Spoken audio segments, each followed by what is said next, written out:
To begin, why don't you introduce yourself? Alright, so my name's Gabriel Morrison. I'm 19 years old and I am a conductor on the Durbin and Greenbriar Valley Railroad. Okay. How did you start working for the Durbin and Greenbriar Valley Railroad? Well, that's a funny story. About sometime in the middle of this past year, I came and rode the Scenic Railroad. Just there to, talk to some people and see where I can go with my future, because originally I was supposed to go up to a program up in Washington State, and it was about a 6-month program to be trained as conductor.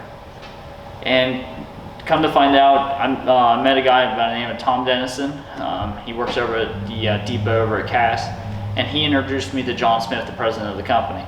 And so we got to talking for a while, and I told him what my experience, my passion and stuff for the old steam, like Shays and the vintage stuff that the company runs and stuff. And he was intrigued by it, and he seen that I have a drive for it, and he offered me a job right on the spot. And I definitely accepted it. After a couple of days of getting the paperwork figured out, then I came here, started my job. All right. How old were you? 19. How long have you been out of high school? Not even, I think, I graduated in May, so not even 5 months, something maybe around 5 or 6 months. What was your first day at work like? First day at work I was a little nervous. It was over at the Cass Scenic Railroad. I was starting out as a brakeman, my brakeman training. Dylan Baldwin was the guy that was training me, so I got to. It was a little nerve-wracking. I was nervous, didn't want to screw up on my first day. It was pretty simple, really, just knowing the spots where you got to brake on the mountain, and I enjoyed it. The employees over there at the Cass Scenic Railroad were very friendly and nice to me. Okay. When did you stop being a brakeman, and did you go straight to conductor after that?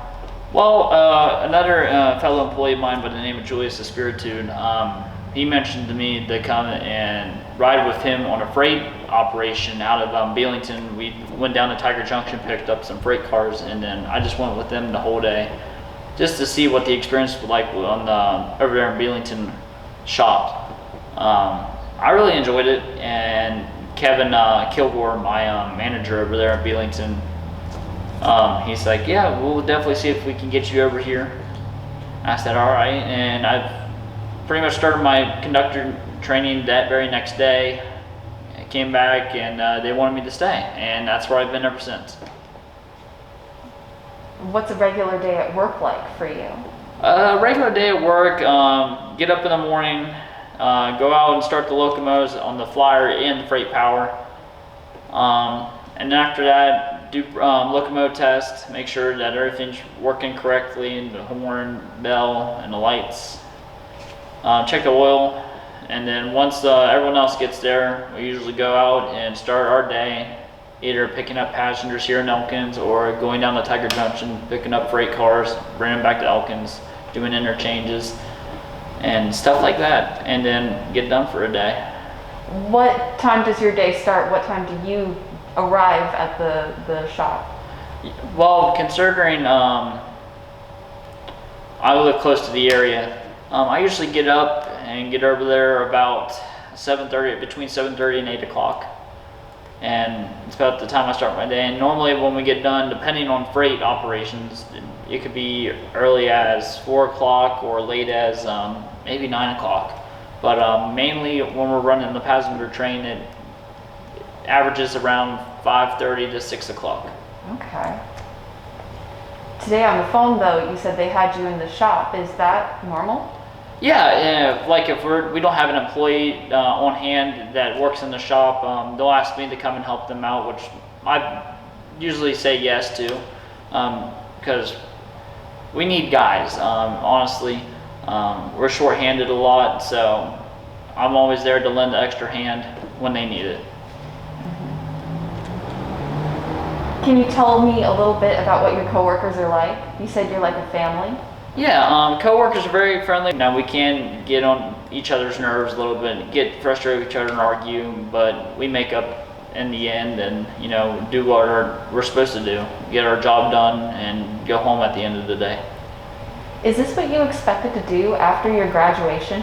Absolutely not. I wasn't expecting straight out of graduation I would come work for a company. I was still planning on going out to Washington State and doing that conductor school. I mean, I would be sitting in the classroom probably right now doing my training and stuff online and stuff, which I didn't feel like.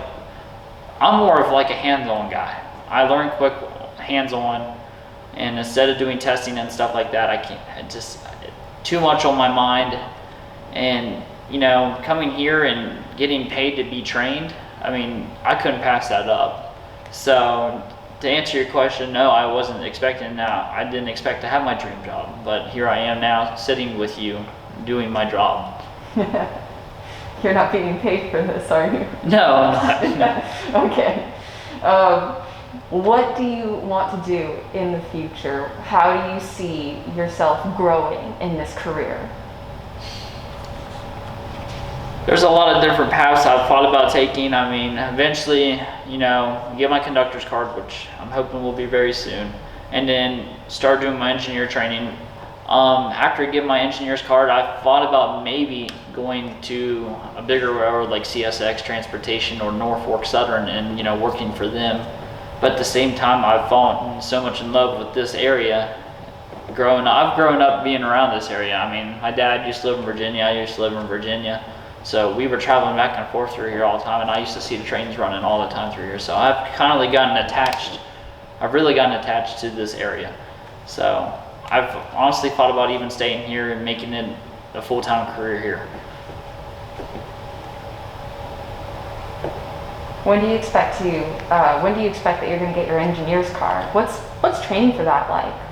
Training for that is you got to have 100 hours of service, experience behind the throttle of a locomotive. I will more likely start my engineer's training this winter, and we'll see where things go from there. But my main focus now is just to get that conductor's card. Okay. What do you think is the most valuable thing that you've learned from this experience so far? I think the number one valuable thing I've learned is to be patient, to be very patient, and safety is the number one priority on the railroad. I mean, I've now realized that you definitely have to, you know, stay focused and don't lose track of things, because once you lose track of things, then you can't make it. Your day is going to be screwed up, you're going to make mistakes, and then you're going to get blamed for it. I mean, it's just part of the job.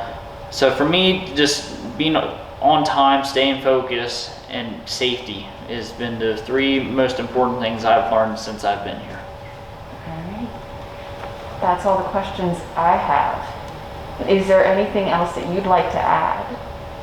For the people that do watch this, you know, go follow your dreams, because this is my dream. This has been my dream since I was 2 years old, and I'm living it. So for the people that are watching this, go push for your dreams, because you never know, it could happen.